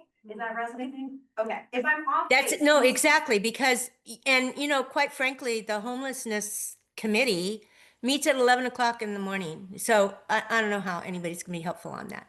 And it's all interior, you know, they're all speaking in a hollow vacuum, just as we kind of are, right, in each one of our councils. That's not helpful. So how can we really be helpful, and how can everybody have a real understanding of what's going on and what those challenges are? Because instead of pointing fingers, be able to see what that challenge is and identify it will help, I think. No, that's great. That's great. I think this has been an excellent conversation for an opportunity. Yeah. What do you want to do properly? Or? I think I want to cover DOT really quick. And Yeah, that's the other thing that had been kind of a common theme, and some of this came up with TISDO, and there were some questions about like how DOT designates roads and DOT's communication, maybe lack of communication with community councils, the municipality, you know, there's a CIP process, but maybe DOT feels like a little bit separate. Does anybody have like feedback or things? I know this is putting you on the spot, so if you don't have anything, that's fine, but have you gotten feedback from your councils or membership where there's ways that we can like better connect with DOT on their projects, or things that you guys are looking for with DOT projects? We've expressed some frustration sometimes that, you know, something it'll come up and it'll come before us, and they're like, okay, we're gonna go next summer, and then it's 3 years later and nothing ever happened, and follow up. And then there's there's our local concerns too, that it's less processed, but like, hey, there's a sidewalk missing for a block to a school along Huffman Road. Half the school's area can't get to the school by the sidewalk. Can you fix that? It's just silence. And then we have to put in, you know, CIP or whatever, and they're counting on us to come up with costs. So I mean, look, we do our best, but if we overestimate, then we kill ourselves. And if we underestimate, they get mad at us because then they need more money. So it's not a great system right now. Right, and also like getting things on the CIP list, but that DOT is totally separate funding for that, so you're putting things on the list that they're gonna like look at, but isn't gonna affect PM&E, so for me, there's like a logical disconnect there. Yes. There's a lot to be desired in project nomination. Yeah, well, it's not, you have to qualify a project until recently, from my understanding. Like a simple sidewalk was not gonna get done, it was 4-lane highway would get done. Yeah. And, you know, there was a change in federal policy in the last couple of years that more pedestrian bicycle oriented facilities are welcome projects now with federal funding. How true that is, I don't know. I haven't tested it, but it taken us 30 years to get 42nd put in. So I, don't have much faith in the CIP projects that the city's putting out. I don't have much faith in DOT's projects. They've come to our community council numerous times. We just ignore them. Why bother wasting our time? We did our own, they came in, put new lighting in and all that. I don't think it did any good on Tudor Road. I think traffic's going faster. I honestly believe it's going faster. You take the lights out and then everyone will drive 30 miles an hour instead of 60, but, frustration. Yeah, speaking from perspective of my community, DOT has always been a frustrating experience. Although I think far less so in the last year or two. Yeah, I think the last I've seen year- a distinct change. Yeah, I think on the road side. Yeah. However, I'm going to sympathize with Kathy. As soon as you deal with anything on the aviation side, even how roads used to be is beautiful. There's just a horrific lack of any process, or at least lack of any interest in community or public comment on the aviation side. So we've learned that to our cost recently. And again, I sympathize. So perhaps like the local lids, and if there was DOT would call and say, here's our process. And Exactly. Yeah. I mean, Explaining how they, I would say that cynically, my view is that the state is funded by corporations, it's not funded by us as citizens. No, There is a kind of sense in which you sometimes get that sense from the state that they don't really care so much about, from a lasting point of view. I mean, obviously legislators who people are elected care, because they're voters. But in terms of the underlying process, there's probably less care about citizens. That's less true, is what they say at Peter's party. it would be great to just ask us, like, y'all projected that traffic on this major road is gonna double. That means that the driving public's gonna double. How did you figure that out? Like, just help me understand your math would be great. Right. Right. Or we drive 2 cars, so we'll think it's We the same problem. We did our own research. During inclusion of DOT on Tudor Road. Well, this is another wonderful conversation because it takes getting them all together. And in the city of Anchorage, most of our main streets, all of our main streets are state streets. So having them all in a room together, I mean, they are good about sending you an email and wanting to come, but connecting those dots, how is this all working together? And what does it have to do with the other? That would be wonderful to get everyone under one roof. And again, the legislators will tell you that they're having their hearings. Well, their hearings are at 10 a.m. and at 1 p.m. So good luck with that. Thank you. Sarah and Kathleen and Sarah, sorry. So for Rush and Jack, we lead pretty heavily on our state rep and senators. For actually both homelessness, they were very successful, and our road projects. Whether it's muni or whether it's state. And that's where we've had the best interaction and best help. Yeah, thank you. Sarah? Thanks. I'm trying to formulate this into coherent sentences, so apologies. But they put up a wall in our neighborhood and we can't get them to take it down. And they didn't even say sorry. They said okay when we said that there was no public process on that. So, I mean, I'm thinking, how do we get that removed? But I guess in the bigger picture, how do we make it so when the state has these projects in our city, in our community, in our neighborhood, that those who live in those areas have some influence and have some say, and there is a public process. I'm very calm.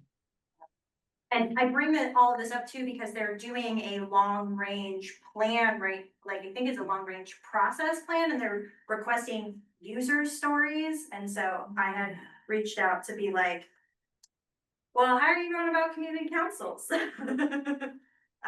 this is kind of in that same vein. Steve? We, of course, were approached by DOT, is like, okay, you know, all these people are getting killed on Tudor Road, and, you know, we get our own research. Disagree, and led to a lighting project, it's nice, but, then we talked to some of the local people, specifically the rescue mission, and said, hey, could you get some thought to this? So they changed their way of doing things a little bit and made a dramatic difference in people crossing Tudor Road. You know, instead of having everyone cross Tudor Road and go to the Quickie Mart, the Circle K, whatever it's called now, they take orders, and then one person actually goes across, gets the stuff and brings it back. And they drive a car with it. So something simple like that, rather than relying on DOT, we talked to, in the meeting, we talked to the rest of us, said, hey, what are your thoughts on this? Could you do slightly different? Could you give it some thought? Is what you could do to cut out these people running across the street, potentially causing accidents and then get killed. So they did. Then they give people orange vests when it's dark out and stuff like that. So rather than relying on DOT, just said, hey, give it some thought. You know, and then, you know, we're talking to a few other people about stuff too, and they seem to change their mind.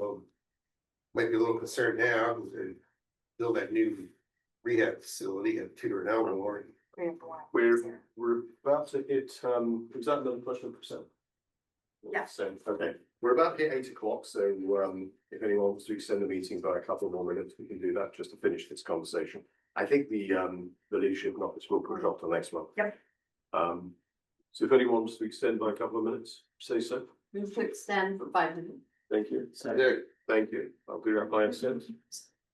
Thank you. Sarah, you had a follow-up question? Yes, actually, I wanted to say on the record that the Vision Zero Task Force has actually been very responsive and very helpful. So if that's an in, some of them are with the OT, some of them are with the Muni, but they've been fantastic. Yes, those are also the people that I have talked to. Thank you. This is an excellent conversation. I'm pleased we spent the extra time. Should I say if there's any other thoughts about other topics? We've got obviously a lot to work from here, but if there are any other topics that anyone's seen is occurring across councils, let us know. We'll continue this next. I think planning zoning, usual land use. Yes. We do spend a lot of time on land use, and so I also do want to make sure that we're not missing other parts of our community, because we spend a lot of time getting presentations and planning. Not that it's bad, we will continue to bring them. It's not that, it's just like there's so much more going on. That's almost standing in. Yeah, they're even like a report now, right? So they're here all the time. They were here last meeting. So they will continue to come. That will not change. On a positive note, I know that Trinity Community Council has been following this for a long time in regard to then our boundaries. We have dedicated parkland, but then there's just designated parkland, and there's a big difference. Because if somebody wants to do something with the Muni parkland, if it's dedicated, it takes a vote of the people to undedicate it, so then a developer build high rises on it or something. Designated, the assembly needs to make a decision.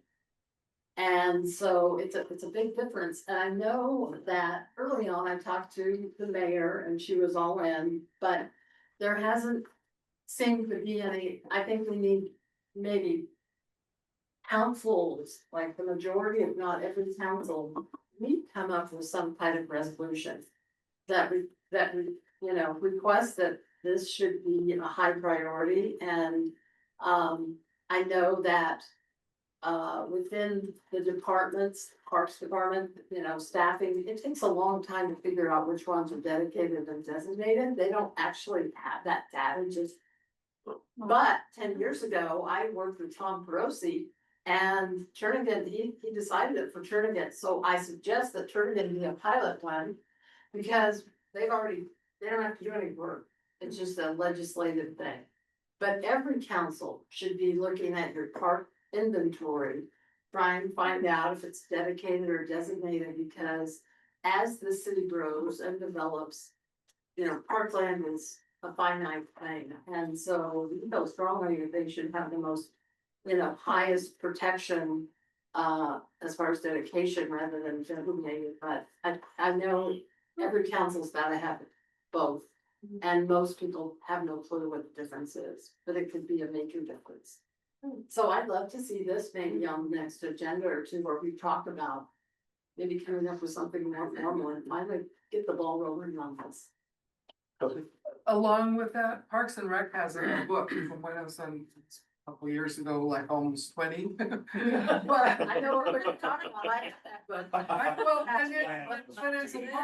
But as a part of that, they were going through that process of. Yeah, but it kind actually- of fell flat. I mean, Yeah, that's of actually going in designating, so you have that as a start, we have that as a Yeah, start. yeah, true, yeah. For working it through, but great idea. Yeah. Okay, thank you. Just I- last comment. Well, I was just gonna share the website for, reporting encampments, if anybody's interested. Okay, we can do that through. I'll do it in the recap. Yep, I've submitted it. It's been in. Oh, Thank you. Okay, have thank you. for reading. Are we gonna get a copy of this, or will that be in the? Yeah. Yeah, Sure. okay, And it's on the recording. yeah, okay. Okay, so we're a couple of seconds away from 5 minutes past, so thank you, everybody. I think we automatically adjourn. Thank you so much. Thank you for everyone coming along tonight, both online and in person. It's great. Yeah. Everybody.